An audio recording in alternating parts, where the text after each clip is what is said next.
Let's begin by offering our respects to ISKCON founder Acharya and our preeminent Shiksha Guru, His Divine Grace, A.C. Bhaktivedanta Swami Srila Prabhupada.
Srila Prabhupada ki Jai. Jai. Om Jai. Ajnana-timirandasya Jnananjana Shalakaya Chakshurunmilitam Yena Tasmai Shri Gurave Namaha. Nama Om Vishnu Padaya Krishna Prestaya Bhutale Srimate Bhaktivedanta Swamin Itti Namine. Namaste Saraswate Deve Gauravani Pracharine Nirvishesha Shunyavadi Paschatya Deshatarine. Shri Chaitanya Manobhishtam Stapitam Yena Bhutale Swayam Rupa Kadamahyam Dadati Swa Padantikam Vandeham Shri Guru Shri Yuta Padakamalam Shri Gurun Vaishnavamscha Shri Rupam Sagrajatam Sahagana Raghunathanvitam Tam Sajivam Sadvaitam Savadutam Parijana Sahitam Krishna Chaitanya Devam Shri Radha Krishna Padan Sahagana Lalita Shri Vishakhan Vitamscha. He Krishna Karuna Sindhu Dina Bandhu Jagatpate Gopesha Gopika Kanta Radha Kanta Namostute Tapta Kanchana Gaurangi Radhe Vrindavaneshwari Rishabhanu Sute Devi Pranamami Hari Priye Vancha Kalpataru Vyascha Kripa Sindhu Vya Evacha Patitanam Pavanebhyo Vaishnavebhyo Namo Namaha. Jai Shri Krishna Chaitanya Prabhu Nityananda Shri Advaita Gadadhar Shrivasati Gaura Bhakta Vrinda. Hare Krishna Krishna Krishna Hare Hare Hare Rama Rama Rama Hare Hare. Please repeat after me. Om Namo Bhagavate Vasudevaya. Om Namo Bhagavate Bhagavate Vasudevaya. Vasudevaya. Om Namo Bhagavate Vasudevaya. Om Om Namo Bhagavate Vasudevaya. Vasudevaya. Om Namo Bhagavate Vasudevaya. Om Namo Namo Bhagavate Bhagavate Vasudevaya. Vasudevaya. Okay, so on behalf of ISKCON Chile, we welcome all of you to our weekly Krishna book classes. Thank you very much for joining. We have with us here Shri Radhe Hari Devidasi, Aja Dadmelis, Deepa Vijay Kumar, Devina, Dipti Adnani, Kamala Nandini Mataji. Then we have Karuna, Krishna Prakash, Lavina Dadlani, Manju, Meenakshi. Then we have Auntie Neeta, Nikita, Priyanka Jha. My husband is there. My parents are there. Then we have Ritu Lalwani, Shailesh Latkar, Shreya Kalaria, Swapna Latkar, Upasna, Venkatchari NC, and Vivansh. Okay. So what did we see in the previous class? demigods' prayers to Lord Krishna. Yes, the Devatas offered prayers to Krishna in the womb. No? So today, by the mercy of Sri Guru and Sri Krishna, we will start with chapter 3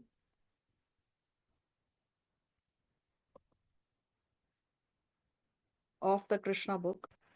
This is titled The Birth of Lord Krishna.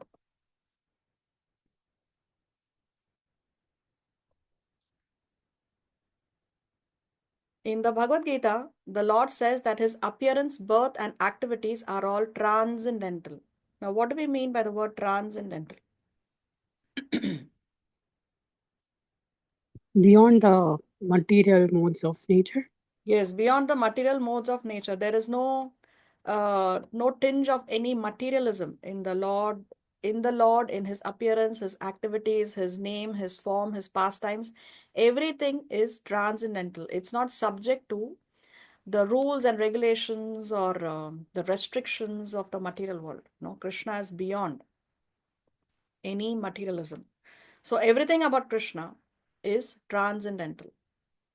And that one who understands them factually becomes immediately eligible to be transferred to the spiritual world. So when we can really understand, Krishna, then we are qualified to be transferred to the spiritual world. How? Is because when we know that Krishna is God, Krishna is great, we are not great. So the immediate conclusion or the immediate understanding is, yes, Krishna is great, I am not great, therefore I should surrender to Krishna. And surrendering to Krishna means I only do what Krishna likes. So when we follow that, then automatically we are transferred to the spiritual world. So then, the Lord's active appearance or birth is not like that of an ordinary man who is forced to accept a material body according to his past deeds. The Lord's appearance is explained in the second chapter. He appears out of his own sweet pleasure. So, see, our birth is subject to what we did in our previous life, is subject to our past karmas, is subject to what we deserve and also what we desire. No. But Krishna's birth is not like that. Nobody can say, Krishna, okay, you have to appear in such and such a place. You have to appear in the womb of such and such a mother in this family or in this dynasty at such a time in such country. No, he is beyond all these conditions to which we are subject to. So Krishna appears when he likes, where he likes, to whomever he likes. So he appears out of his own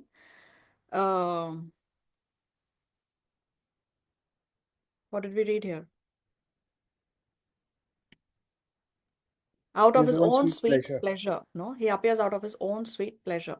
When the time was mature for the appearance of the Lord, the constellations became very, very auspicious. The astrological influence of the star known as Rohini was predominant. So the nakshatra, when Krishna appeared, is Rohini, no, Rohini nakshatra. This star is considered to be very auspicious and is under the direct supervision of Brahma. According to astrological conclusion, besides the proper situation of the stars, there are auspicious and inauspicious moments due to the different situations of the different planetary systems. At the time of Krishna's birth, the planetary systems were automatically adjusted so that everything can become auspicious. So just see, when Krishna appeared, the planets automatically aligned themselves in such a way so that everything can become auspicious. So Krishna brings all auspiciousness. When Krishna appeared, all the planetary systems realigned to be auspicious. So in the same way, when we bring Krishna in our lives, then everything in our life also will be auspicious. Krishna can overwrite the rules of the game for his devotee. If we want to change our destiny, if we want to change our karma, then you bring Krishna in your life. When Krishna is in the center of your life, then no planet can cause you any harm. At that time, in all directions, east, west, south, north, everywhere, there was an atmosphere of peace and prosperity. There were auspicious stars visible in the sky and on the surface of the earth in all towns and villages and pasturing grounds. And within the minds of everyone, there were signs of good fortune. The rivers were flowing full of water and lakes were beautifully decorated with lotus flowers. The forests were full with beautiful birds and peacocks. All the birds within the forest began to sing with sweet voices, and the peacocks began to dance along with their consorts. The wind blew very pleasantly, carrying the aroma of different flowers, and the sensation of bodily touch was very pleasing. At home, the Brahmanas who were accustomed to offering sacrifice in the fire found their homes very pleasant for offerings. Due to disturbances created by the demoniac kings, the sacrificial fire had been almost stopped in the house of Brahmanas, but now they could find the opportunity to start the fire peacefully.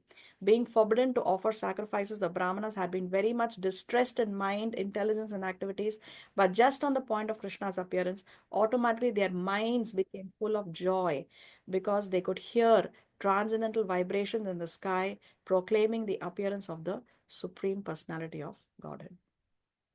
Shailesh, you have a question? Yeah, well, what is the meaning of sacrifice in this context? Fire yagyas. Yagyas. So, Yagyas. is it just a yajna or is it an offering or what? Yeah, fire yagyas, they are referred to as fire sacrifices. See, there are different sacrifices.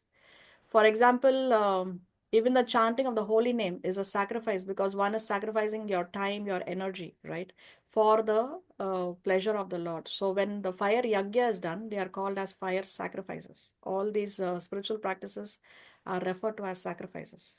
So in this case, it is the fire yagyas because Kamsa had stopped the Brahmanas from doing the yagyas also. So when you do a yagya, there are things that are offered in the fire, no? The grains are offered like that. Okay.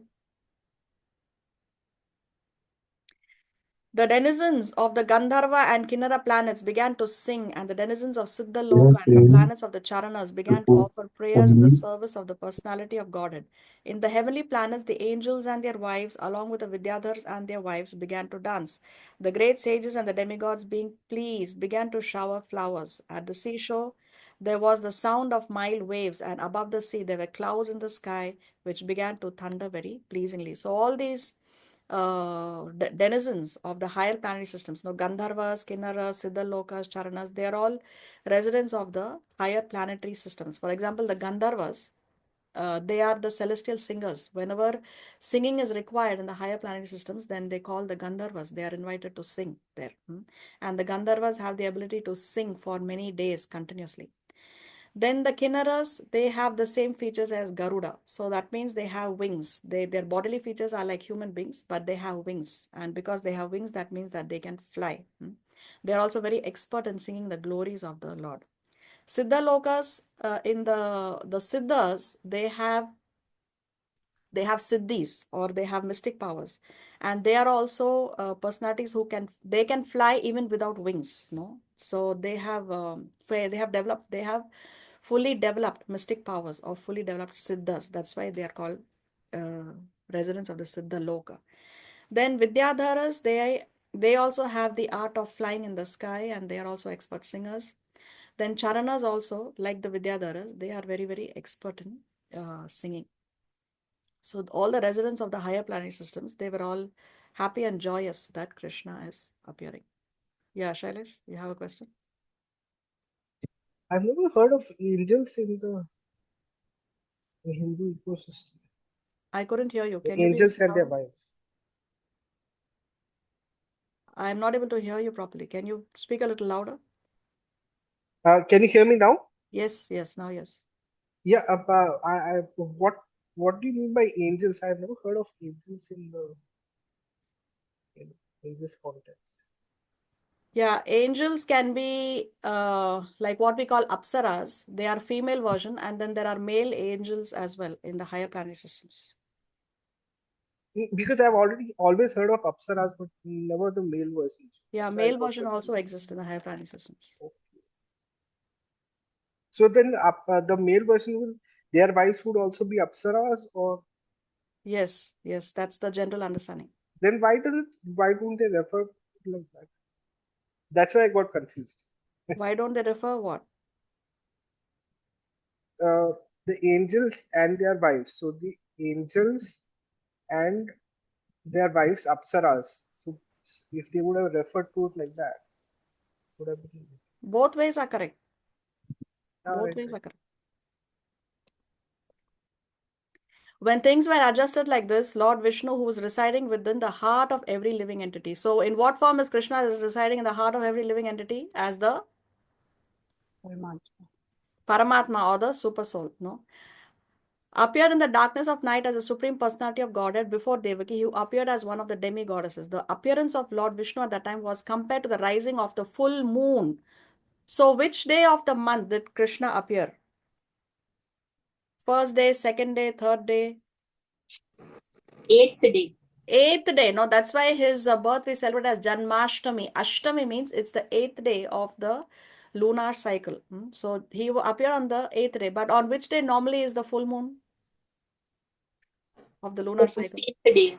15th day. But still, 15th. although it was only the eighth day, it appeared as though it's a full moon. It appeared as though it is Purnima that day. Why? See here, the objection may be raised that since Lord Krishna appeared on the eighth day of the waning moon, there could be no rising to the full moon. In answer to this, it may be said that Lord Krishna appeared in the dynasty which is the hierarchy of the moon. So he came in the moon dynasty. Remember, Lord Ramachandra came in the sun dynasty and Krishna has appeared in the moon dynasty. Therefore, although the moon was incomplete on that night, because of the Lord's appearance in the dynasty, when the moon is himself the original person, the moon was in an overjoyous condition. So by the grace of Krishna, he could appear just like a full moon. In the astronomical treatise by the name Kṛṣṇa, the constellations at the time of the appearance of Lord Krishna are very nicely described. It is confirmed that the child born at that auspicious moment was the Supreme Brahman or the Supreme Absolute Truth.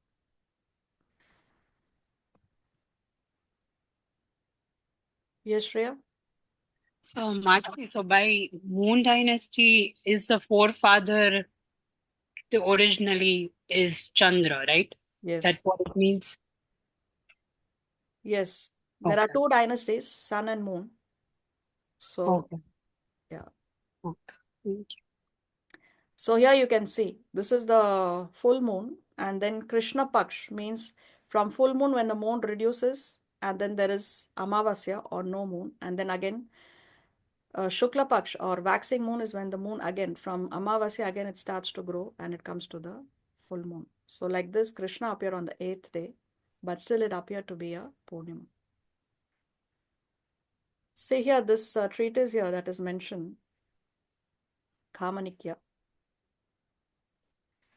Srila Vishwanath Chakravarti Thakur, he writes in his commentary on the Srimad Bhagavatam that the moon, Mars, Mercury and Saturn were exalted. Taurus rose, Jupiter was in Pisces, Sun was in Leo, Venus in Libra, Rahu in Scorpio. It was a Wednesday at midnight. So Krishna appeared on a Wednesday. And he appeared in the 8th month of Devaki's pregnancy.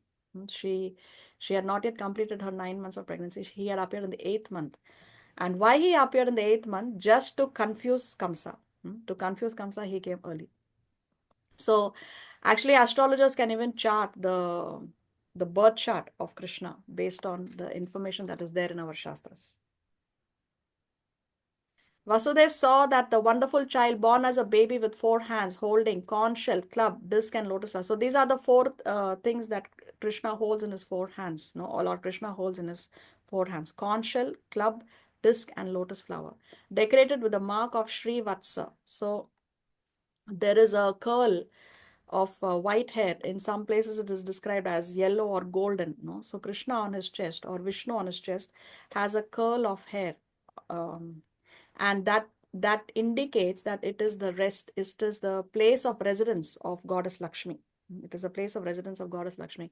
You may have seen photos here, see, of Lakshmi at the feet of Lord Vishnu. But her place of residence is actually in his chest. She voluntarily comes out and she wants to serve his lotus feet. She voluntarily comes here, but actually her place of residence is the chest of the Lord.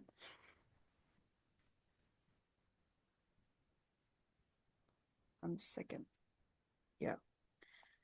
Decorated with the mark of Sri Vatsa, wearing the jeweled necklace of Kaustuba stone. See, in the spiritual world, in Vaikuntha planets, the residents of the Vaikuntha planets have the same bodily features as the Lord. But the things that distinguish the Lord from the other residents of the Vaikuntha planets are these things, Srivatsa and the Kaustuba stone. So the other residents do not have Kaustuba stone and they do not have the Srivatsa mark. So this is what distinguishes the Lord from the others.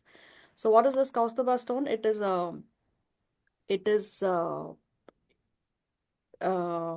is a precious jewel which can pervade the entire universe with redness. It is a kind of a ruby. And because of the color, that color can actually pervade the entire universe with its redness. So Krishna wears this Kaustubha gem. And our acharyas explain that actually that Kaustubha stone represents the jivas, the jiva tattva, that is us, the spirit souls. No? So that Kaustubha jewel is hanging around the Lord's neck. And also he has that curl of white hair, which means his wife is very dear to him. And also the living souls, the jivas, are very, very dear to the Lord. That's why one of Krishna's names, or we refer to Krishna as Bhakta Vatsala. What does that name Vatsala mean? We may have heard Vats many times, no? They refer Dear to God. dear to God. Vatsala means dear to God. So actually, Vats means chest and La means to bring. No. So when something is very dear to us, automatically we take it very close to our chest. We may hug our children, or a child who is very attached to the toy may bring the toy very close to his chest. So when something is very dear to us, we bring it close to our chest. So you see in the chest of the Lord is that curl of white hair or golden hair, in some places it is described, which represents the place of residence of Goddess Lakshmi, and also that Kaustubha jewel, which is a representation of the jivas, the spirit souls. So these also, as I said, these distinguish the Lord from the others in the spiritual world. So he's dressed in yellow silk. So even we also know the color of the clothes of the Lord. No, he's dressed in yellow silk, appearing dazzling like a bright blackish cloud, wearing a helmet bedecked with the Vaidurya stone. So he is wearing a helmet which has this Vaidurya stone, valuable bracelets, earrings, and similar other ornaments all over his body, and beautified by an abundance of hair on his head. Due to the extraordinary features of the child, Vasudeva was struck with wonder. So just see, a newborn child, no, this child, he's just born, he's just appeared, and here he's having corn shell, club and disc and lotus flower. He's having the Srivatsa mark. He's dressed in this yellow silk, and his complexion also, we know, bright blackish cloud. So seeing all these extraordinary features of the child, Vasudeva was struck with wonder. How could a newly born child be so decorated? He could therefore understand that Lord Krishna has now appeared, and he became overpowered by the occasion. Vasudeva very humbly wondered that although he was an ordinary living entity conditioned by material nature and was externally imprisoned by Kamsa, the all-pervading personality of Godhead, Vishnu or Krishna, has appeared as a child in his home, exactly in his original position. So even when from the external angle of vision, Krishna is a small baby, still he is in his original position of the Supreme Personality of Godhead. No earthly child is born with 4 hands, decorated with ornaments and nice clothing, fully equipped with all the signs of the Supreme Personality of Godhead. Over and over again, Vasudeva glanced at his child, and he considered how to celebrate that auspicious moment. Generally, when a male child is born, he thought, people observe the occasion with jubilant celebrations. And in my home, although I am imprisoned, the Supreme Personality of Godhead has taken birth. How many millions and millions of times should I be prepared to observe this auspicious ceremony? So Vasudeva wants to celebrate the appearance of the Lord, no, but he's in jail, so he's thinking, how am I going to be able to do that? Yeah, Lavina, you have your hand raised.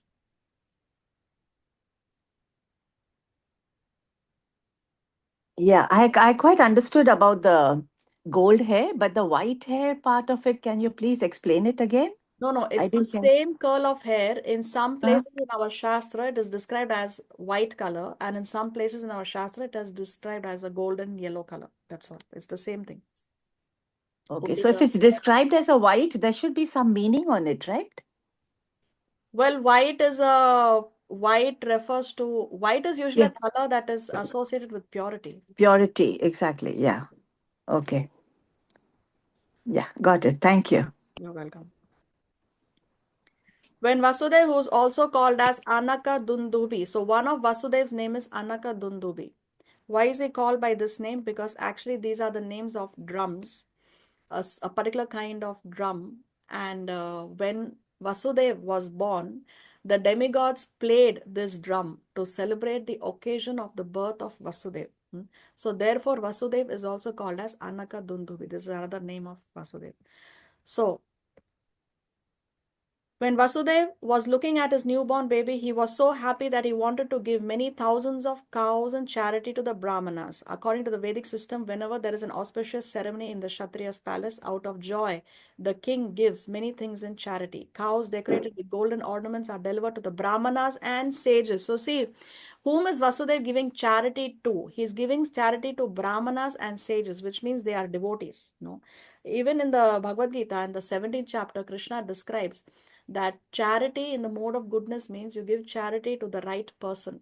You don't give charity indiscriminately. Kisi ko bhi at any time, you don't give charity just like that. No. Nowadays, in the modern times, people say we should donate to the poor, go to the orphanage, go to the old age home, and give charity.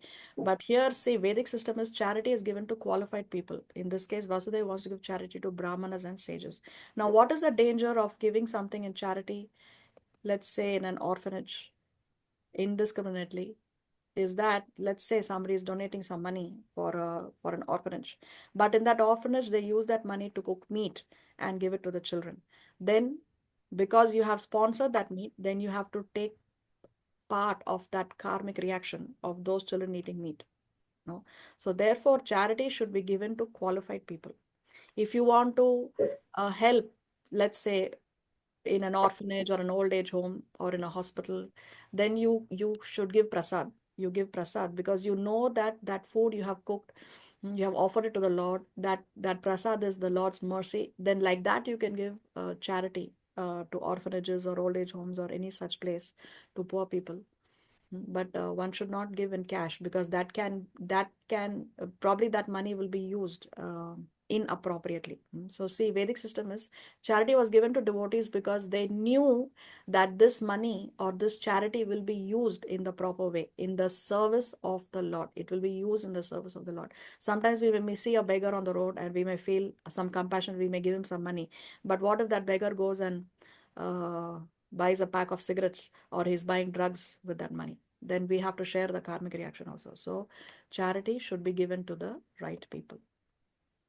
Vasudeva wanted to perform a charitable ceremony to celebrate Krishna's appearance, but because he was shackled within the walls of Kamsa's prison, this was not possible. Instead, within his mind, he gave thousands of cows to the Brahmanas. So see, if one has a desire to serve the Lord, but there are some restrictions, then Krishna is so merciful, he is allowing us to get the same benefit by doing that service mentally. Mentally, that is called as Manasa Puja. Manasa Puja. So because Vasudeva was in a condition where he cannot physically do what he wants to do, give in charity, he is mentally doing it, and he gets the same benefit of giving all these cows in charity. In our Shastras, there is an example, there is a story, not story but history, of a Brahmana. He was a poor Brahmana, and he had this desire to make a lavish feast and offer it to the Lord. No, that was his desire, but he didn't have the financial resources to cook such a lavish feast. So he mentally prepared that feast. No, mentally he calculated that, okay, he's going to purchase ingredients, and then he comes back, he washes and cuts and cooks, and then he creates this lavish feast, everything in his mind. And then he wanted to check the temperature of the food that he wants to offer to the Lord, because we don't offer food that is very, very hot to the Lord. No.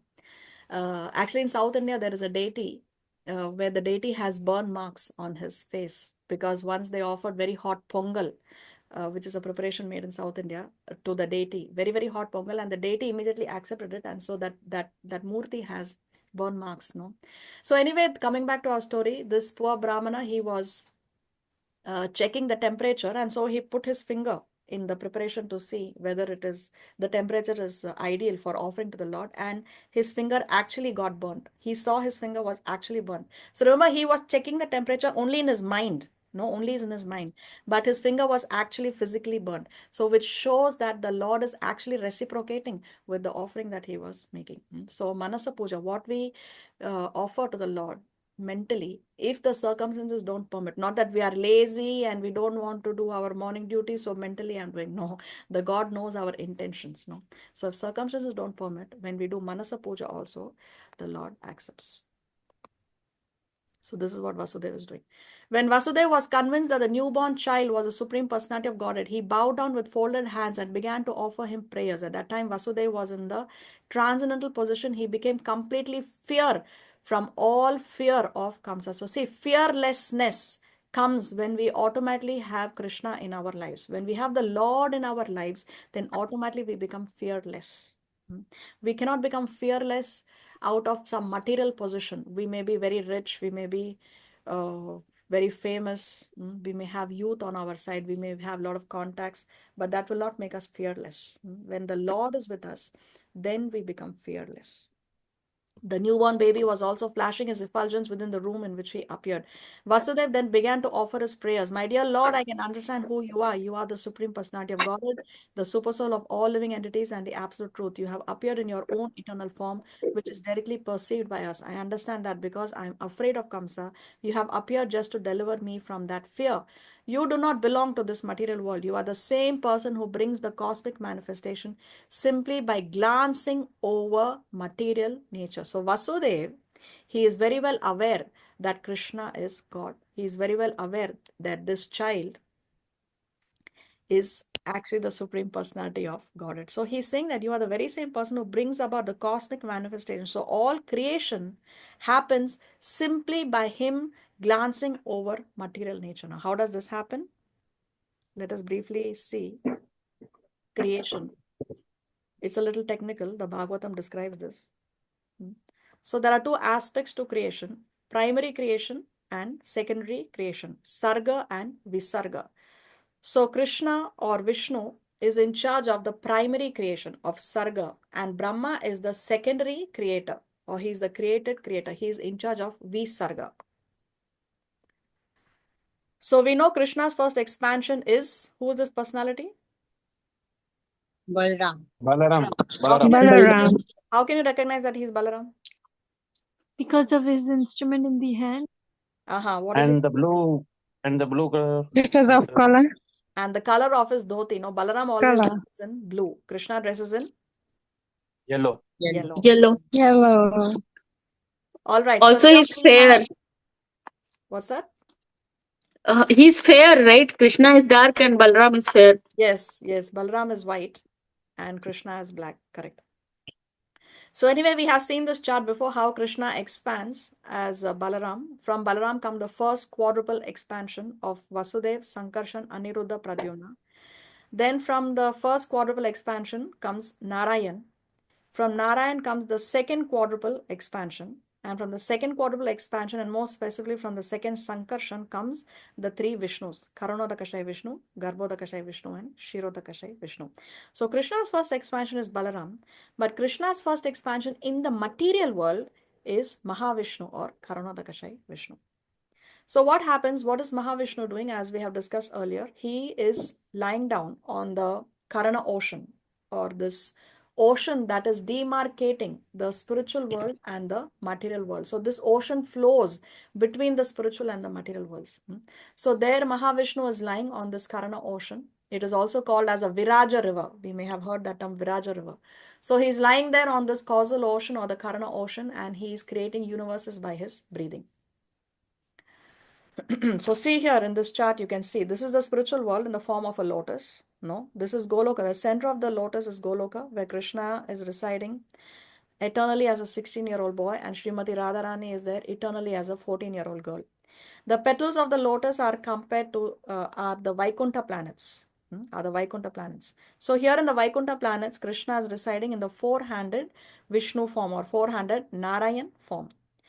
In one corner of the spiritual world, here is the material world. So this is like a dark cloud-like substance in one corner of the spiritual world. Here you have the material world.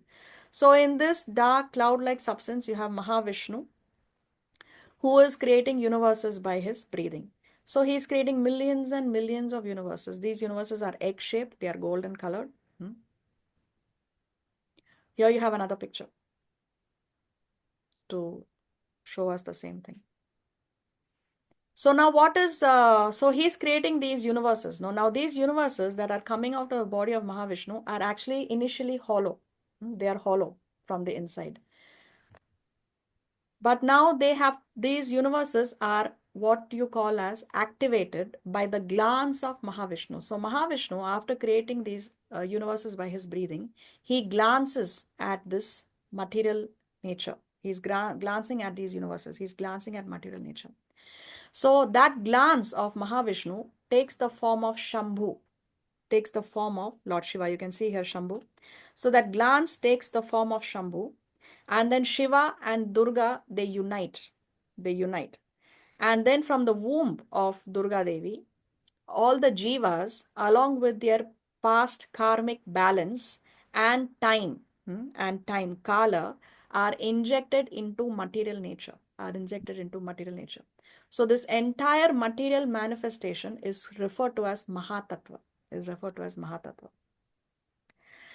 Now, when the universe is not yet activated by the glance of Mahavishnu, then at that time it is called as the Pradhana stage.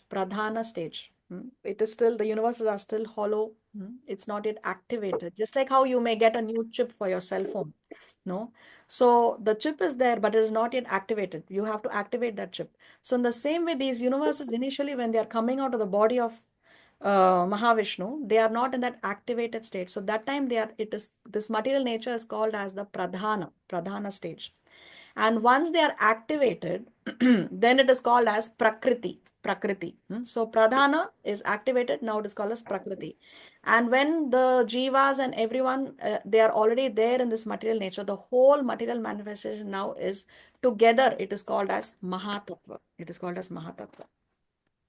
So this is what is referred to here by Vasudeva when he says that you are the same person who brings about the cosmic manifestation simply by glancing over material nature. So it is Mahavishnu's glance that brings about Mahatattva. What do we see in this picture? By the Lord's glance, he impregnates the material nature with the living entities. The personality Shambhu, Lord Shiva, assists the Lord by transferring the jivas into the material energy. The Lord does not touch material nature. He does so via Lord Shiva. Lord Shiva's abode is on the edge of the Viraja river. So see, this is the difference between Vishnu and Shiva. Lord or Krishna and Shiva. Krishna, he never comes in touch with material nature. He never comes in touch with material nature. And Lord Shiva, for the sake of creation, it is his service that he has accepted that he is in touch with material nature.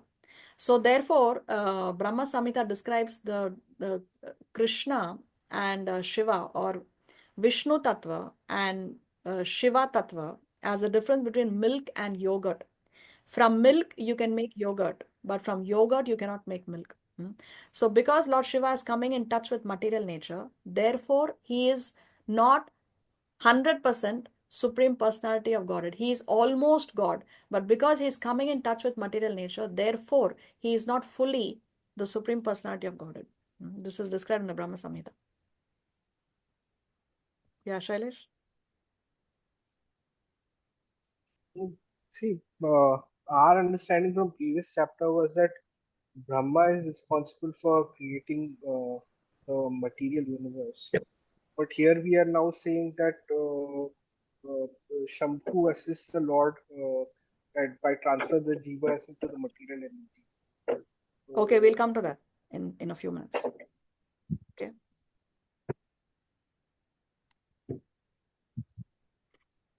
So what happens? Mahavishnu has created universes, and then inside each universe we have Garbhodakashayi Vishnu. Garbhodakashayi Vishnu is taking care of each universe. And so there are millions of universes, therefore there are millions of Garbhodakashayi Vishnu. And from the navel of Garbhodakashayi Vishnu comes Lord Brahma. Now Garbhodakashayi Vishnu expands as Kshirodakashayi Vishnu, who expands as the Paramatma, and he enters into the heart of all the living entities, from the smallest ant right up to Lord Brahma. Kshirodakashayi Vishnu is residing as the Paramatma. And he's now, Karanodakashayi Vishnu is lying on which ocean? Milk ocean. Karana ocean. Karana ocean, or other names we saw today? Viraj. Viraja river? Yes. Or causal ocean. No, causal ocean. Ocean. So his name is Kṛṣṇa Vishnu, and he's lying on the Karana ocean. Garbhodakashayi Vishnu, he is into this universe, no? So he half fills the universe with water of his sweat. And that ocean is called as which ocean?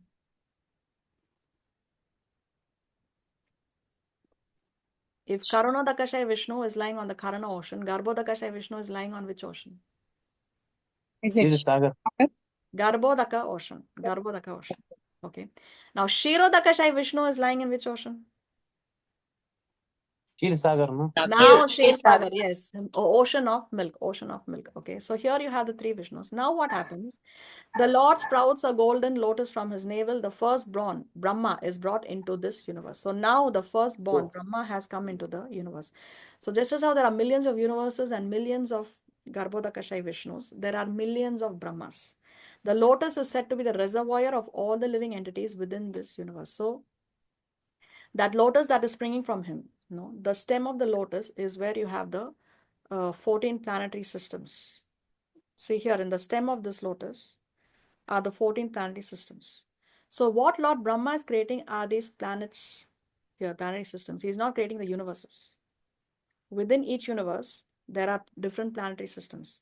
Within our universe, I don't have that photo here. Within our universe, we have the 14 planetary systems, right?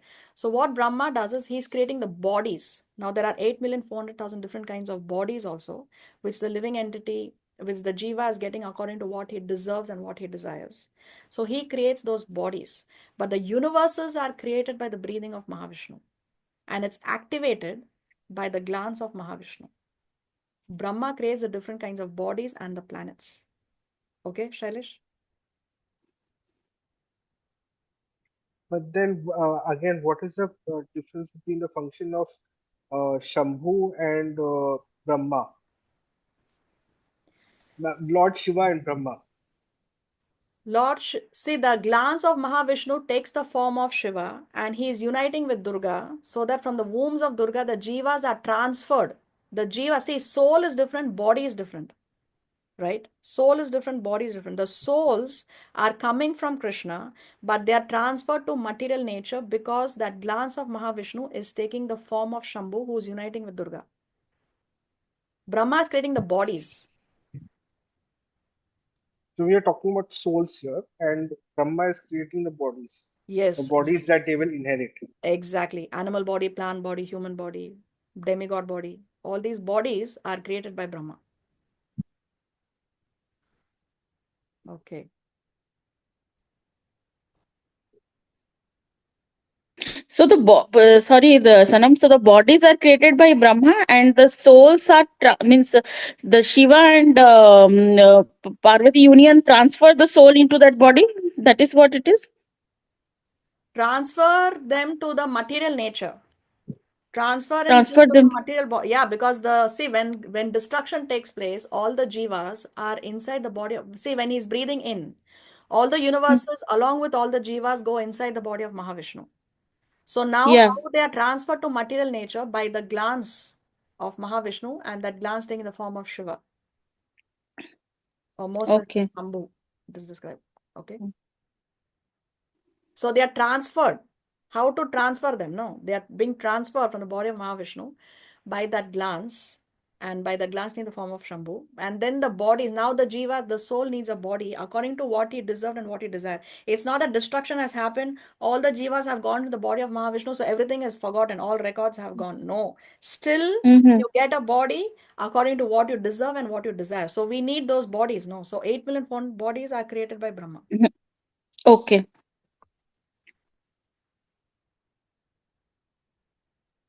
Shreya? So, Mataji, I'm confused between Garbhodaksha Vishnu and Kshirodaksha Vishnu. So, from the stem, the lotus stem comes from the Garbhodaksha Vishnu, right? Yes. Then, what is Kshirodaksha Vishnu lying on the Kshir Sagar doing? Okay, so Kshirodakashayi Vishnu, so Garbhodakashayi Vishnu expands, and then comes Kshirodakashayi Vishnu, who's in the heart of every living entity. But Kshirodakashayi Vishnu also has a place of residence. It's not that he's only in the hearts. He is in the heart, plus he has a place of residence within the material world, which is a spiritual planet. And that is where the demigods go to pray to him. Remember, the Mother Earth takes the form of a cow. So they go to the they go to the shore of the ocean of milk, because that is a place of residence of Kshirodakashayi Vishnu. So he is in our heart as a Paramatma, but he also has a place of residence within the material world. But that residence, that planet, is a spiritual world. It is not destroyed. Okay. All right. One may argue that the Supreme Personality of Godhead, who creates the whole cosmic manifestation simply by his glance, cannot come within the womb of Devaki, the wife of Vasudeva. To eradicate this argument, Vasudeva said, "My dear Lord, it is not a very wonderful thing that you have appeared within the womb of Devaki, because the creation was also made in that way. You were lying in the causal ocean as Mahavishnu, and by your breathing processes, innumerable universes came into existence. Then you entered into each of the universes as Garbhodakashayi Vishnu. Then again you expanded yourself as Kshirodakashayi Vishnu and entered within the hearts of all living entities, even within the atoms. Therefore, your entrance into the womb of Devaki is understandable in the same way. You appear to have entered, but you are simultaneously all pervading. So there is nothing impossible for God. There's nothing that God cannot do. So he's saying that it is not impossible, that although you are the one who's creating all this entire cosmic manifestation, still you have appeared from the womb of Devaki. We can understand your entrance and non-entrance from material examples. The total material energy remains intact even after being divided into 16 elements. So material nature is made up of 16 elements, which then expand to 24 or 25 elements. We'll see that in the next slide. The material body is nothing but a combination of 5 gross elements, namely earth, water, fire, air, and ether. Whenever there is a material body, it appears that such elements are newly created, but actually the elements are always existing outside of the body. Similarly, although you have appeared as a child in the womb of Devaki, you are also existing outside. You are always in your abode, but still you can simultaneously expand yourself into millions of forms. So see, the 16 elements, no? The total Mahatattva and the total material energy and 5 elements, 16. So Dasha Kalam. What are those? The 5 elements, namely earth, water, fire, air, and ether. So these are the 5 elements, 5 gross elements. Then we have the 5 knowledge acquiring senses, which are the eyes, ears, nose, tongue, and touch. So what do you mean by knowledge acquiring senses? Because with these 5 senses, we acquire knowledge. We see something and we conclude, okay, so this is a rose, no? Or we hear something and we say, okay, the train is fast approaching, no? So like that, with our senses, we are acquiring knowledge. So eyes, ears, nose, tongue, and touch are called as a knowledge acquiring senses. Then we have the 5 working senses: voice, legs, hands, evacuating organs, and reproductive organs. So these are our working senses. So how many do we have here? 5 gross senses, 5 knowledge acquiring senses, 5 working senses. How many do we have? How many elements 16. we have? 15 in the material nature, plus 15. the mind, which is the 6th sense. So like this, we have 16. Like this, we have 16. And then from the 16, it expands to 24. The 16 expands to 24. So then we have mind, intelligence, false ego, contaminated consciousness, and the objects of the senses: form, sound, smell, taste, and touch. So with for example, what do you mean by objects of the senses? The object of the nose is smell, because the nose, through the smell, is acquiring the knowledge. So like that, form, sound, smell, taste, and touch, these are the objects of the senses. So like that, this whole material manifestation is made up of 24 elements. First 16, and then 16 expands to 24. One has to understand your appearance with great intelligence, because the material energy is also emanating from you. You are the original source of material energy, just as the sun is the source of the sunshine. The sunshine cannot cover the sun globe, nor can material energy, being an emanation from you, cover you. So material nature cannot cover Krishna. Krishna can never come under the dominance of material nature, unlike us. Because material nature is coming from him. You appear to be in the 3 modes of material nature, but actually the 3 modes of material nature cannot cover you. So you appear, it may appear like that. He may appear to be like an ordinary child. He may appear to be in the body of a adolescent, or he may appear to be in the body of an ordinary human being, but actually he is not, because the three modes of material nature cannot cover you. This is understood by the highly intellectual philosophers. In other words, although you appear to be within the material energy, yet you are never covered by it. We hear from the Vedic version that the Supreme Brahman exhibits his effulgence and therefore everything becomes illuminated. We can understand from the Brahma Samhita that the Brahma Jyotir or the Brahman effulgence emanates from the body of the Supreme Lord. So this we discussed in the previous class, no? How the Supreme Truth can be realized in three features: Brahman, Paramatma, Bhagavan. So Brahman realization means one realizes the Brahman effulgence. Now, what is this Brahman effulgence? Brahman effulgence is the light that is coming from the body of Krishna. It illuminates the whole of creation. So, from the Brahman effulgence, all creation takes place. It is also stated in the Bhagavad Gita that the Lord is the support of the Brahman effulgence. Therefore, originally he is the root cause of everything. But persons who are less intelligent think that when the Supreme Personality of Godhead comes within this material world, he accepts material qualities. Such conclusions are not very mature, but they are made by less intelligent. So people think that when Krishna is coming, he is accepting material qualities. No. So we may have heard of this term Nirgun Nirakar. Nirgun Nirakar. So Nirgun does not mean that he has no gun. It means that he has no material gun. He does not have any material qualities. He has spiritual qualities. Same way, Nirakar does not mean that he has no akar. It does not mean that he has no form. It means that he does not have a material form, but he does have a spiritual form. So we cannot say that the Lord or God or Krishna is formless. That word Nirakar does not mean that he is formless. It means that he does not have a material form, but he definitely has a spiritual form. The Supreme Personality of Godhead is directly and indirectly existing everywhere. He is outside this material creation and he is also within it. He is within this material creation not only as Garbhodakashayi Vishnu, he is also within the atom. The existence of the atom is due to his presence. Nothing can be separated from his existence. Nothing can exist independent of Krishna. Nothing, not even the atom. In the Vedic injunctions, we find that the Supreme Soul or the root cause of everything has to be searched out because nothing exists independently of the Supreme Soul. So if we want to trace out, who is my father, who is my father's father, who is my father's father's father, ultimately the buck will stop at Krishna. Therefore, the material manifestation is also a transformation of his potency, both inert matter and the living force. The soul are emanations from him. So even the jivas as well as the material nature, everything are coming from Krishna. Only the foolish conclude that when the Supreme Lord appears, he accepts the conditions of matter.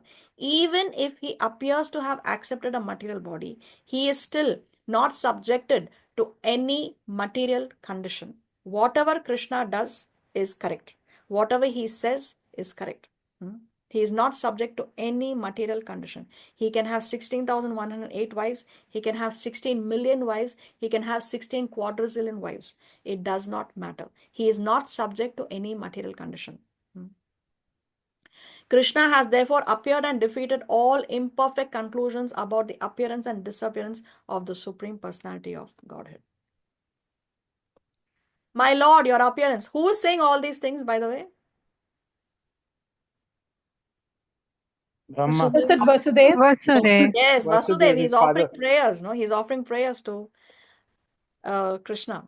So Vasudev says, my Lord, your appearance, existence and disappearance are beyond the influence of material qualities. Because your Lordship is the Supreme Brahman and the controller of everything, there is nothing inconceivable and contradictory in you. As you have said, material nature works under your superintendence, just like a government officer working under the orders of the chief executive. The entire material nature is working under the superintendence of Krishna and not vice versa.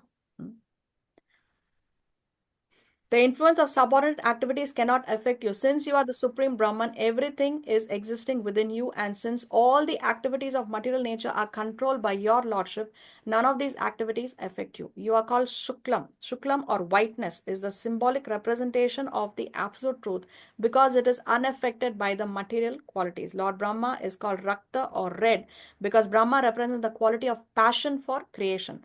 Darkness is entrusted to Lord Shiva because he annihilates the cosmos. The creation, annihilation, and maintenance of this cosmic manifestation are conducted by your potencies, yet you are always unaffected by those qualities. As confirmed in the Vedas, Harir Hi Nirguna Sakshat, the Supreme Personality of Godhead, is always free from all material qualities. It is also said that the qualities of passion and ignorance are non-existent in the person of the Supreme Lord. So Krishna is beyond material qualities. He is beyond mode of goodness, passion and ignorance. He is in the transcendental mode of goodness. Yeah, Shailesh, you have your hand raised. Why does Vasudev say, because your lordship is the supreme Brahman? Supreme Brahman means he is a supreme spiritual person. Okay, because I confuse it with something to do with Brahma. No, Lord Brahma, that is different. Brahman effulgence is different. And Brahman, that word is used to refer to spirituality. So when he says you're the supreme Brahman, it means that you are the supreme spiritual person. That's what that word means.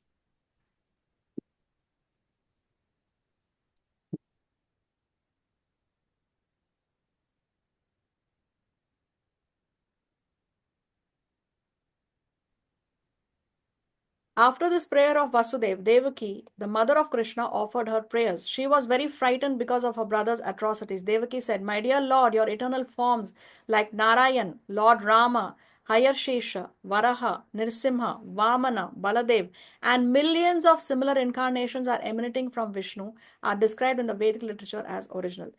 You are original because all your forms as incarnation are outside of this material creation. Your form was existing before this cosmic manifestation was created. Your forms are eternal and all pervading. They are also self-effulgent, changeless, and uncontaminated by the material qualities. Such eternal forms are ever cognizant and full of bliss. They are situated in transcendental goodness and are always engaged in different pastimes. You are not limited to a particular form. Only all such transcendental eternal forms are self-sufficient. I can understand that you are the Supreme Lord Vishnu. So it is described that as many waves are there in the ocean, that many forms of the Lord exist. The Lord can take as many forms as he likes, as many times that he wants. So, see, Devaki and Vasudeva are fully aware that Krishna is God. They are fully aware that the child born appeared over there is none other than the Supreme Personality of God. But Yashoda and Vasudev are not aware that Krishna is the Supreme Personality of Godhead. For them, Krishna is their Lala. So Yashoda, she prays to Lord Vishnu. Whenever the demons come, we will read about the demons. Whenever the demons come, then Yashoda is praying to Lord Vishnu. Oh, my dear Lord Vishnu, please protect my Lala. Please protect my son. So this is the difference in the rasa. After many millions of years, when Lord Brahma comes to the end of his life, the annihilation of the cosmic manifestation takes place. At that time, the 5 elements, namely earth, water, fire, air, and ether, enter into the Mahatattva. The Mahatattva then enters by the force of time into the non-manifested total material energy.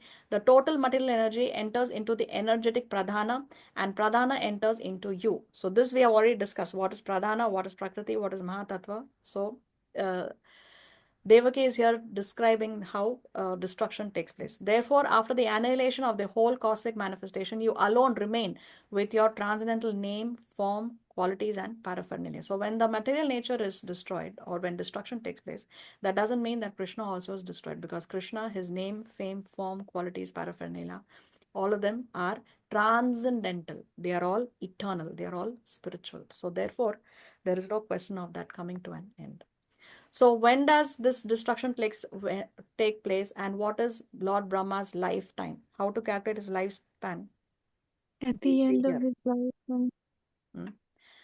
See, the duration of Kali Yuga is 432,000 years. Double the duration of Kali Yuga is Dwapara Yuga. Double the duration of Dwapara Yuga is Treta Yuga. I'm sorry. Kali Yuga, double of Kali Yuga is Dwapara Yuga. 3 times Kali Yuga is Treta Yuga. And 4 times Kali Yuga is Satya Yuga. Okay. Now all these yugas put together will give you a total of 4,320,000 years. And these 4 yugas put together, they are referred to as one Divya Yuga. So Divya Yuga is a sum total of the 4 yugas put together. Now Brahma's one day or his 12-hour period is 1,000 Divya Yugas. And the same number of years make one night in the life of Brahma. So Brahma's 124-hour period is 2,000 Divya Yugas. 2,000 Divya Yugas. So, and Brahma lives for 100 of his years. 100 of his years. So, how to calculate Brahma's life in according to human calculation, our calculation, Brahma's life would be these 2,000 Divya Yugas into 30. Because 30 days in a month. Vedic calculation is there are 30 days in a month. See, according to modern calculation, the extra months, some months have 28 days, some months have 30, some have 31, and then there is a leap year every 4 years. So they adjust the days accordingly. But Vedic calculation is every month has 30 days, and the extra days are taken care of by that bringing in that Purushottam month, which comes every 3.5 years. There is a Purushottam month, or what we call as Adhik Mas. No, so like that, these days are calculated. So anyway, Vedic calculation is 30 days in a month. So coming back to Brahma's lifetime, it's 30 days in a month into 12, because 12 months in a year, and he lives for 100 years. So Brahma's life, according to Earth years, comes to 311 trillion and 40 billion years. When this period ends, then Brahma's lifetime ends, and another person who is qualified is appointed as Brahma. So Brahma is a post. Brahma is a post. Now in one lifetime of Brahma, in one day of Brahma, there are 14 Manus. A Manvantara, the lifespan of one Manu, is given as 71 multiplied by 4,320,000 years. After one such Manu passes on, another Manu begins his lifespan. So the name, so Manu was the first person who agreed to populate the universe, who agreed to populate the universe. Therefore, the name man or Manushya comes from his name Manu. So there are 14 Manus in one day of Brahma. Now, when does Lord Krishna appear? Lord Krishna appears at the end of the Dwapara Yuga. Now, there are many Dwapara Yugas, remember. So, he comes at the end of Dwapara Yuga. Which Dwapara Yuga? Of the 28th Divya Yuga. Of the 28th Divya Yuga. And then Lord Chaitanya appears in the Kali Yuga of the same Divya Yuga. So, Krishna is appearing in the 28th Divya Yuga. And in the same Divya Yuga, when Krishna appears in Dwapara Yuga, in the Kali Yuga that follows soon after, Lord Chaitanya also appears. Lord Chaitanya also appears. So Lord Krishna and Lord Chaitanya appear once in each day of Brahma, or once in 14 Manvantaras, each of 71 Divya Yugas in duration. So imagine Krishna comes once in the day of Brahma. So Brahma's day is 2000 Divya Yugas. And we are very, very fortunate that we are in the same Divya Yuga as when Krishna and Chaitanya Mahaprabhu appeared. Because Chaitanya Mahaprabhu was on our planet just 500 years ago. And Krishna was on the planet just 5,000 years ago.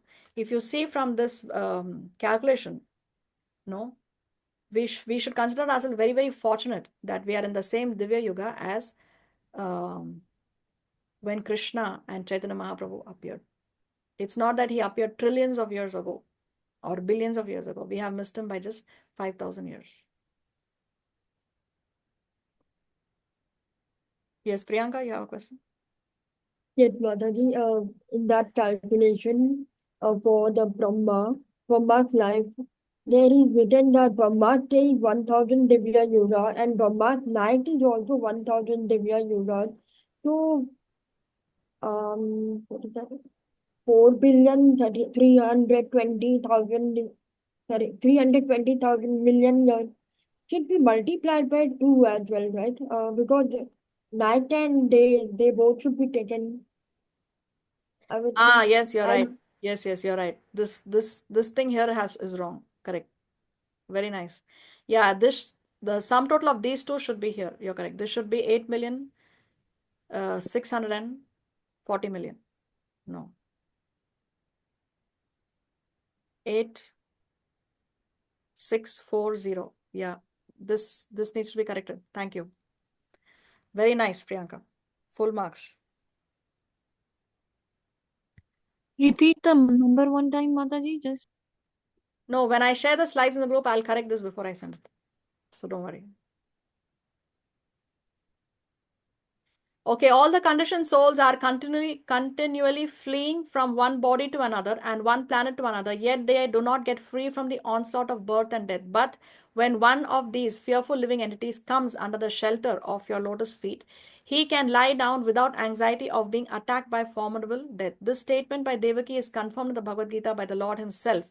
There the Lord says that even after traveling all over the universe, from Brahma Loka to Patal Loka, from the highest planet to the lowest planet in the universe, no, Brahma Loka to Patal Loka, one cannot escape the attack of birth, death, disease, and old age. So no matter where one goes in the material world, even if one is in Swarga, heaven, still there is birth, death, disease, and old age. But one who enters the kingdom of God, the Lord says, is never obliged to come to the material world. So Krishna promises this in the Bhagavad Gita, that once you attain to the spiritual world, once you come to me, Krishna says, you will not fall down again. You will not fall down again. Therefore, my Mataji, this lord, I is request you to save me from the cruel hands of Kamsa, the son of Ugrasena. I am praying to your lordship to please rescue me from this fearful condition, because you are always ready to give protection to your servitors. The Lord has confirmed this statement in the Bhagavad Gita by assuring Arjuna, you may declare the world, my devotee shall never be vanquished. So Krishna always protects his devotees. While thus praying to the Lord for rescue, Mother Devaki nonetheless expressed her motherly affection. I understand that this transcendental form is generally perceived in meditation by the great sages, but still I am afraid, because as soon as Kamsa understands that you have appeared, he might harm you. So I request that for the time being, you become invisible to our material eyes. In other words, she requested the Lord to assume the form of an ordinary child. My only cause of fear from my brother Kamsa is due to your appearance. My Lord Madhusudana, I wish that Kamsa may not learn that you are already born. Therefore, I request you to conceal this four-armed form of your lordship, which holds the four symbols of Vishnu, namely the conch shell, the disc, the club, and the lotus flower. My dear Lord, at the end of the annihilation of the cosmic manifestation, you put the universe within your abdomen. Still, by your unalloyed mercy, you have appeared in my womb. I am surprised that you imitate the activities of ordinary human beings just to please your devotees. So why does Krishna do all this? Just for the pleasure of his devotees. Only for the pleasure of his devotees. That is Krishna's primary concern. So Devaki is requesting Krishna, please take the form of an ordinary child, because she is afraid of Kamsa.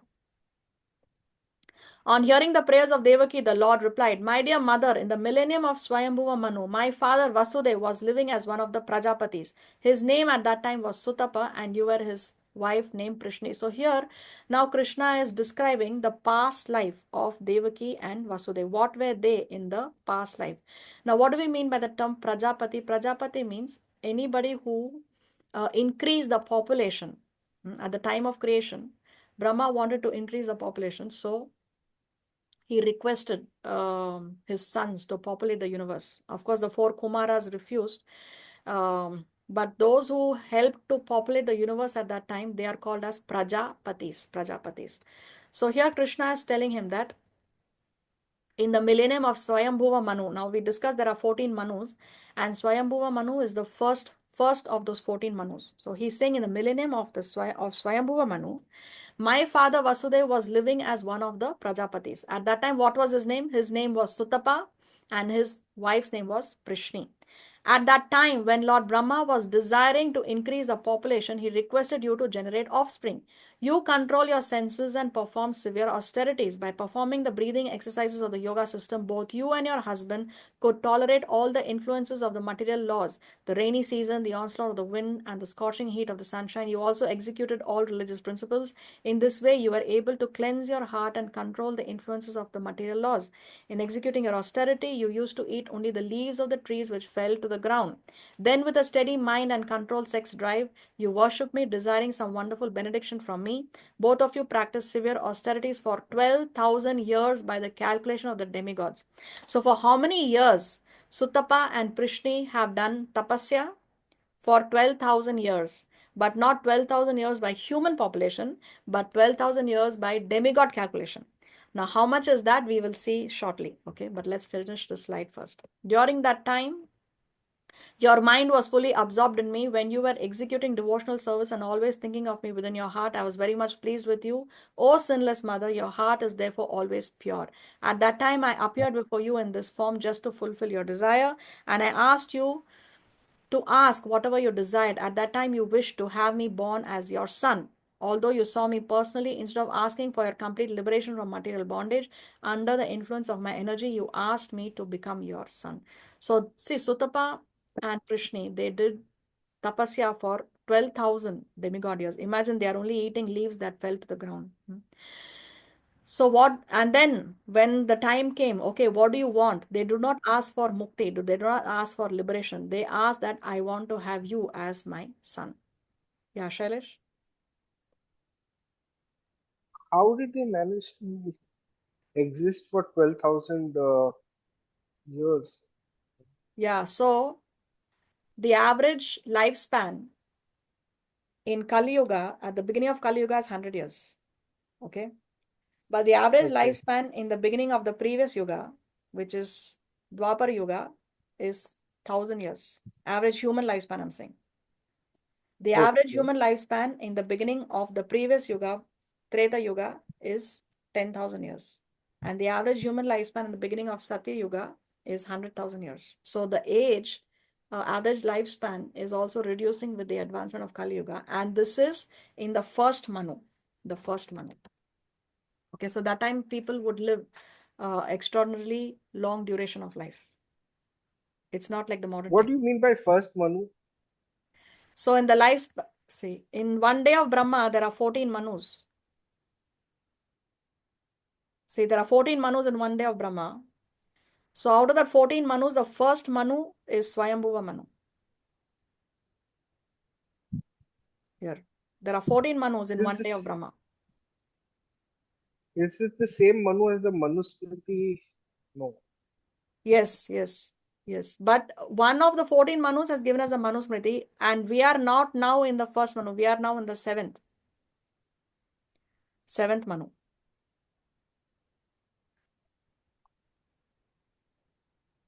Does that answer your question? Manusmriti or Can you just the go back? laws of Can you just go humankind back is to? given by Manu only, But now our Manu is not Swayambhuva Manu. It's not the first Manu. We are in the seventh Manu. So can you just go back to what is a Manu?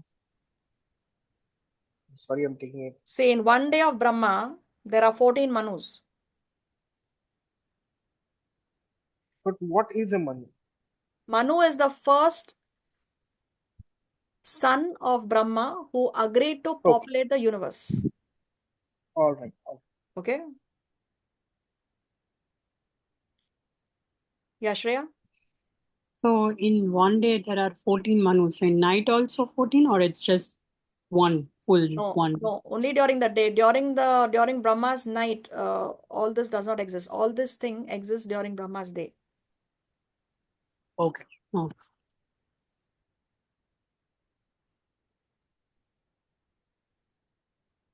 So here is a calculation.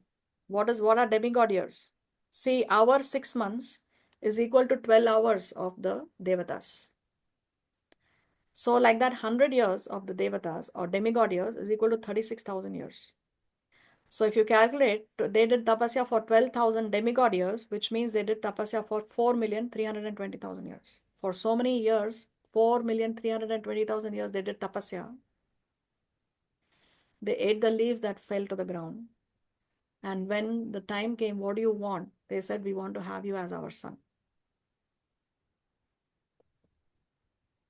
In other words, to appear in the material world, the Lord selected his mother and father, namely Prishni and Suttapa. Whenever the Lord comes as a human being, he must have a mother and a father. So he selected Prishni and Suttapa to be his mother and father perpetually. On account of this, neither Prishni nor Suttapa could ask the Lord for liberation. So they were not able to ask Krishna for mukti, because now the Lord has selected them to be his parents when he comes perpetually. So they are not able to ask the Lord for liberation. So does it matter to them? No. Why? Liberation is not so important as the transcendental loving service of the Lord. So a devotee, a pure devotee, his only desire is, I want to serve the Lord.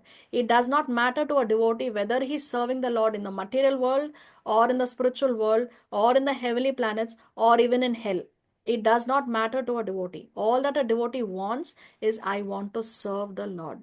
So Prishni and Sutapa are very happy to be serving the Lord as the mother and the father of the Lord. So it does not matter to them that they could not ask him for liberation. The Lord could have awarded Prishni and Suttapa immediate liberation, but he preferred to keep them within this material world for his different appearances, as will be explained in the following verses. On receiving the benediction from the Lord to become his father and mother, Suttapa and Prishni retired from the activities of austerity and lived as husband and wife in order to beget a child who was the Supreme Lord himself. In due course of time, Prishni became pregnant and gave birth to the child. The Lord spoke to Devaki and Vasudeva. At that time, my name was Prishni Garbha. So when Krishna appeared from the womb of Prishni, his name was Prishni Garbha. In the next millennium, you took birth as Aditi and Kashyapa. So this is the next birth. That time they were Aditi and Kashyapa. And I became your child of the name Upendra. Who is this Upendra who came from the womb of Aditi? Krishna only. Yeah. Vamanadev. Better as? Vamandev. Vamanadev. Vamanji. Yes, Vamanadev. No, the dwarf incarnation of the Lord. What does that name Upendra mean? Indra's brother. Indra's brother. Yes, very nice. Indra's younger brother. No, because all those who came from the womb of Aditi, they were the Adityas. Kashyapa had another wife called Diti, and those who came from the womb of Diti were the Daityas. So anyway, because uh, he came from he was the younger brother of Indra. Vamanadev was also called as Upendra. At that time, my form was just like a dwarf, and for this reason, I was known as Vamanadev. I gave you the benediction that I could take birth, that I would take birth as your son 3 times. The first time I was known as Prishni Garbha, born of Prishni and Suttapa. In the next birth, I was Upendra, born of Aditi and Kashyapa. And now for the third time, I am born as Krishna from you, Devaki and Vasudev. I have appeared in this Vishnu form just to convince you that I am the Supreme Personality of Godhead again taken birth. I could have appeared just like an ordinary child, but in that way you would not have believed that the Supreme Personality of Godhead has taken birth in your womb. My dear father and mother, you have therefore raised me many times as your child with great affection and love, and I am therefore very much pleased and obliged to you, and I assure you that this time you shall go back home, back to Godhead on account of your perfection in your mission. I know you are very concerned about me and afraid of Kamsa. Therefore, I order you to take me immediately to Gokul and exchange me for the daughter who has just been born to Yashoda. So that time, Yashoda and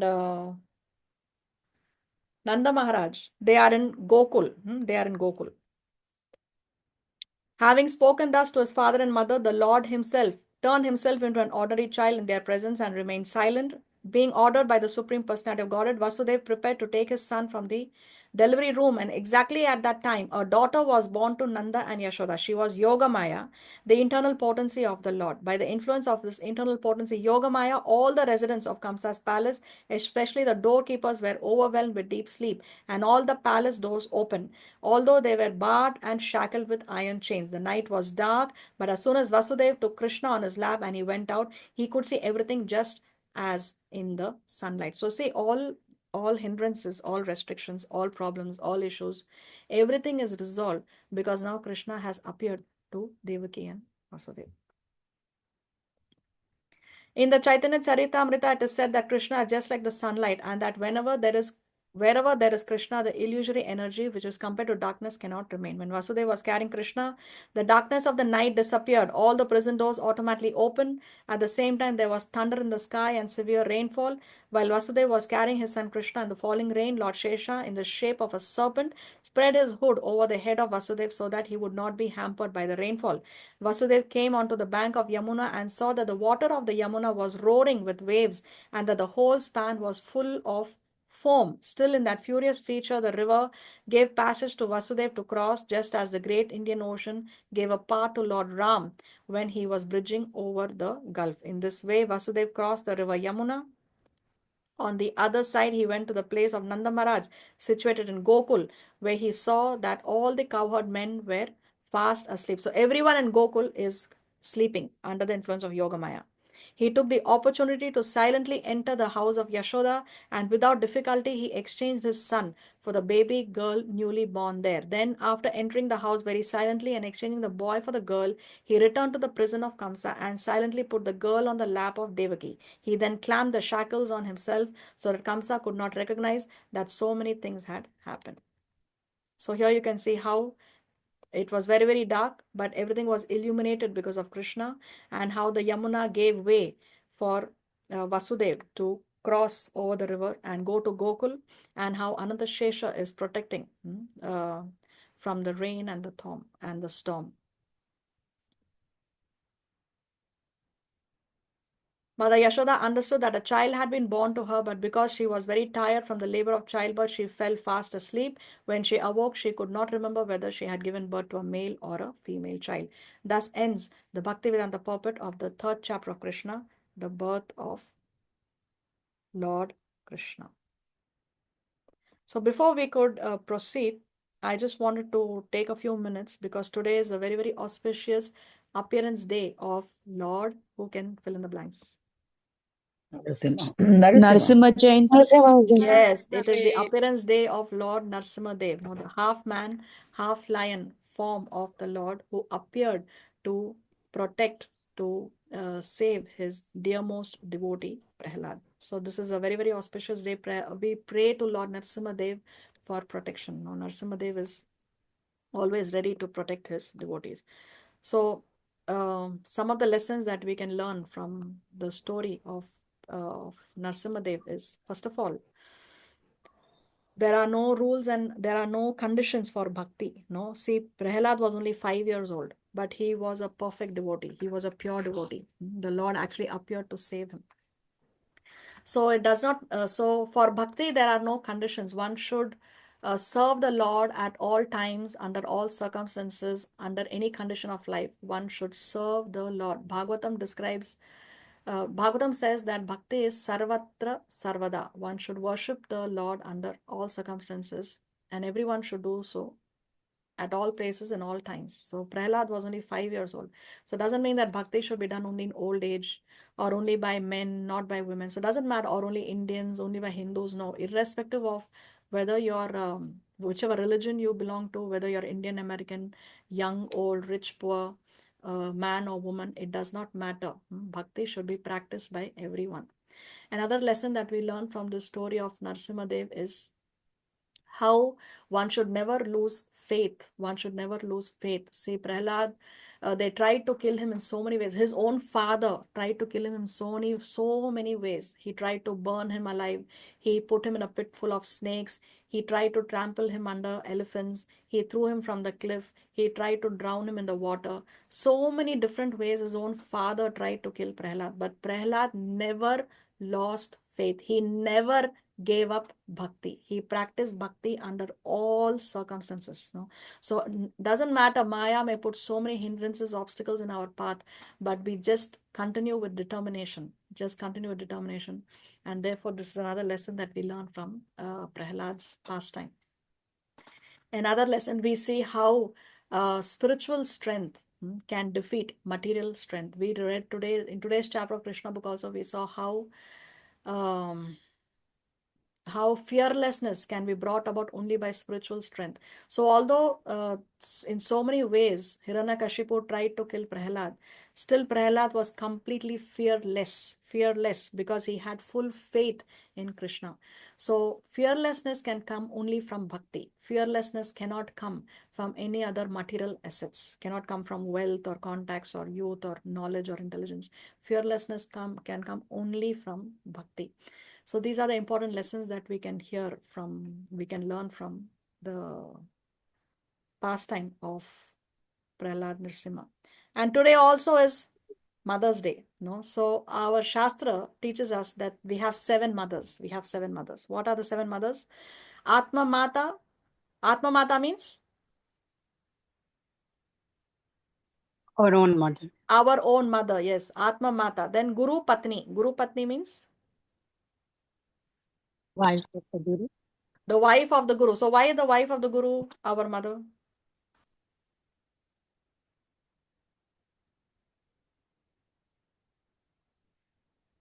Because the Guru is our father. The Guru is our spiritual father, and therefore his wife is our mother. Very nice. And also in the previous ages, the children would go to the Gurukul. No, they are far away from their parents. They are in the Gurukul. It's like a boarding school. So when they are in the Gurukul, then the Guru's wife, she would take care of the children as though they are her own children. So therefore, Guru Patni also is one of our mothers. Then Brahmani for the same reason, because the Brahmana also gives us knowledge. No, the Brahmana, every time the Brahmana comes home for any samskara or for any ceremony, then the Brahmana also gives us some knowledge, or the Brahmana should ideally give us some knowledge. So therefore, he is also our spiritual father, and his wife is one of our mothers. Then Raja Patnika. Raja Patnika means? Queen. Wife of king. Wife of the king. That's why we have this term queen mother. Queen mother. Why do we say queen mother? See, the term is coming all from our Shastras only. Raja Patnika. So the king also is the father for all the subjects. No, all the subjects are dependent on the king for their well-being, for their welfare. So therefore, the queen is one of our mothers. Then Dhenur means Cow. cow. Why is the cow one of our 7 mothers? Provides Gives milk. us milk to feed on. Because she is Yes. supposed to hold all the gods in her. See, when if the child's mother, the newborn child's mother passes away, then the the child can survive on the cow's milk, because cow's milk is closest to mother's milk. Cow's milk is closest to mother's milk. So throughout our life, we nourish ourselves physically, mentally, even for the development of brain cells. Milk is very, very essential, our Shastras say. So we nourish ourselves throughout our lifetime with cow's milk. We make so many things. We make ghee from the cow. Even the cow's urine and stool is useful. It is used to treat so many diseases. So like that, we depend on the cow for so many things, and we nourish ourselves with her milk. So because we are drinking the cow's milk all our lifetime, therefore the cow is also one of our mothers. Then Dhatri means Daima. Daima, or the nurse. No, so previously when the women would deliver, the dai, or the woman who would help the woman deliver, she would take care of the child. No, she would come to massage the child, she would take care of the child, and if the mother dies, then she would bring up the child like her own child. And most of these dais were lactating mothers. So if the mother dies, then they would give their milk to the children. So daima, so the nurse. And then Prithvi means Mother Earth. Mother There are Earth. Mother Earth. That's why we say Mother Earth, because the earth is producing so many fruits, vegetables that nourish us. So therefore, even the earth is 7 of our mothers. So our Shastra says Atma Mata, Guru Patni, Brahmani, Raja Patnika, Dhenur, Dhatri, Tatha Prithvi. Saptaita Matara Smrita. We should remember Smrita. We should remember these 7 personalities, Saptaita, as our mothers, as Matara. So on Mother's Day, let us remember our 7 mothers. This is given to us by Chanakya Pandit. On that note, by the mercy of Sri Guru and Sri Krishna, we come to the end of today's presentation. Srila Prabhupada ki jai, Granth Raj Srimad Bhagavatam ki jai.